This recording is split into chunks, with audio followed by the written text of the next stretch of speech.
Hey GameSpot viewers, this is Senior Editor Kevin Van Orden. I'm sitting here with Mike Reed. You are a producer on Crysis 3. This is correct. And we are going to take a look at some demo footage here.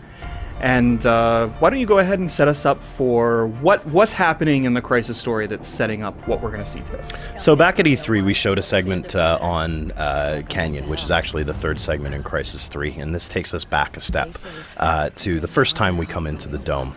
And the first time we come into the Dome, and we're alongside someone who's well known in the Crysis series by the name of Psycho, who's just come and busted Prophet out of incarceration where he's been for many years.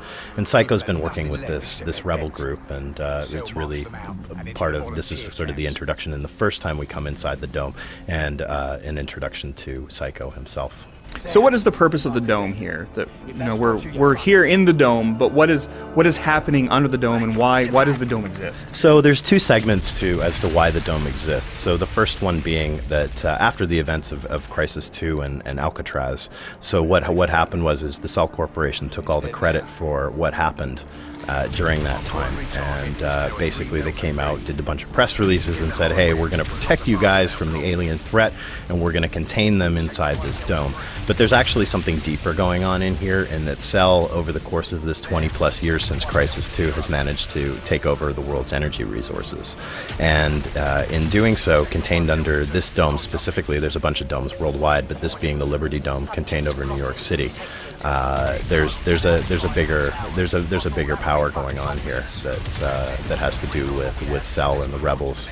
But and when we're talking about Prophet is actually having these other visions, and the nanosuit over the course of time has become infected with alien DNA. So there's some other additional story elements past the Cell Corporation and moving into what's going on inside the dome itself. Now, just in time for Prophet to pick up this clearly alien weapon to take down these long range weapons on that tower up there.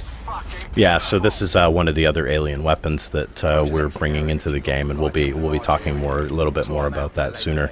But we have talked in the past that there is going to be 5 alien weapons total in the game that will be able to be retrieved off of some dead stuff and at various points throughout the game.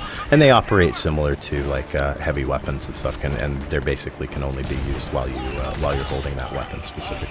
And nice move, by the way, there with the bow. You see, for example, using the shock ammo to electrocute those dudes down there. What other kinds of ammo would you be seeing with the bow? So yeah, we really wanted to give people, a chance to interact with the environment itself, and coming back to some elements we had in Crysis 1 of, destructible items and things like that, and also with the case of what you saw with the electric arrow being able to zap people in the water. So we have explosive arrows, we have electro arrows, we have air burst, which is like a proximity frag, and then the standard arrow tips themselves. And then you can also change the draw weights on the arrows as well, or on the bow, sorry.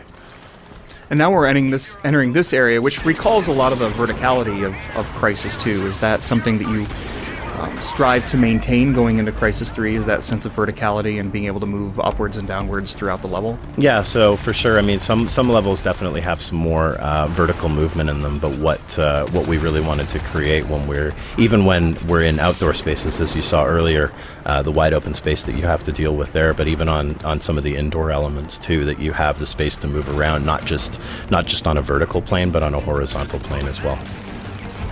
Now we see some trouble with turrets here, and in this case, the demo is showing a very straightforward way of handling those turrets. But there are other ways of approaching those turrets. What might some of those be? Right. So we really wanted to provide action sequences that are dynamic in a lot of ways, and how the player wants to approach them, and not just running in and destroying it, but also being able to use the suit mechanisms to hack it, or and in some cases, players may want to try to cloak and go around that itself.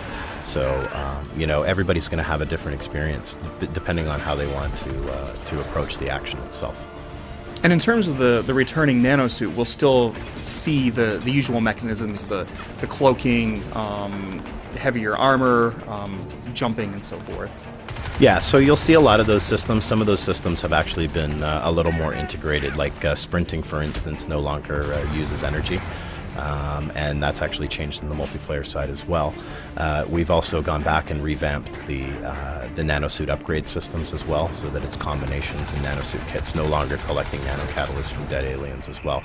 And then, of course, the visor modes and what you can do with that in terms of hacking and nanovision and those staples of the Crysis series.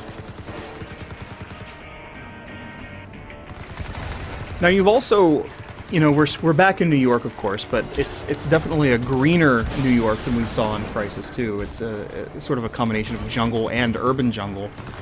What is some of the, what's sort of the look that you're going for in the sense of place here? So it's kind of a mix of both. I mean, we wanted to we came back to New York for storyline reasons and what's going on here.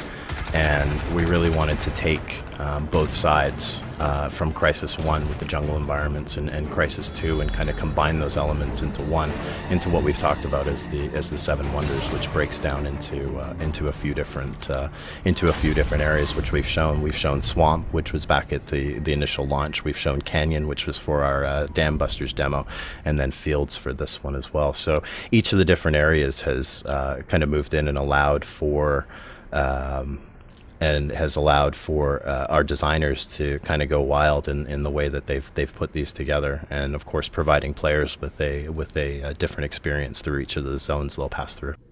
Well, Mike, thanks for stopping by. That brings us to the conclusion of the Crysis 3 demo. Obviously, we're looking forward to playing more when the game arrives. Great, thank you. Thanks.